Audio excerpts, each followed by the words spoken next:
যখন যে সিদ্ধান্ত নেওয়ার প্রয়োজন বাংলাদেশের মানুষ সেই সিদ্ধান্ত নিতে ভুল করে নাই।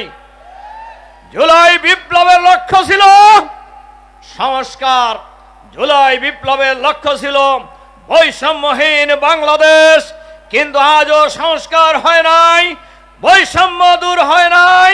আমাদের নেতারা বলেছেন আজকে যারা 17 বছর নির্যাতিত হয়েছে তাদেরকে এখনো প্রশাসনে বাদ দিয়ে রাখা হয়েছে, আর ফ্যাসিবাদের দোসরেরা একদম প্রমোশন পাচ্ছেন, গুরুত্বপূর্ণ জায়গায় পোস্টিং পাচ্ছে।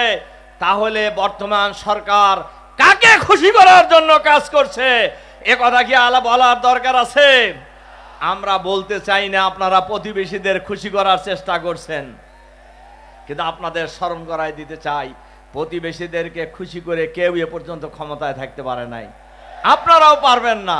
এজন্য আমরা বর্তমান সরকারের কাছে আহ্বান জানাবো, যে বিষয়গুলি গণভোট, মানবাধিকার কমিশন, খুন গুণ কমিশন, স্বাধীন বিচারক, স্বাধীন সচিবালয়, সুপ্রিম কোর্টের পুলিশ কমিশন সহ যে বিষয়গুলি আমরা সংস্কারের জন্য গণভোটে দিয়েছিল সরকার, এই সব কিছু সংস্কারের দাবি মেনে নিয়ে, গণভোট মেনে নিয়ে বাংলাদেশকে আগামী দিনে একটি সুষ্ঠুভাবে এগিয়ে নেওয়ার চেষ্টা করুন।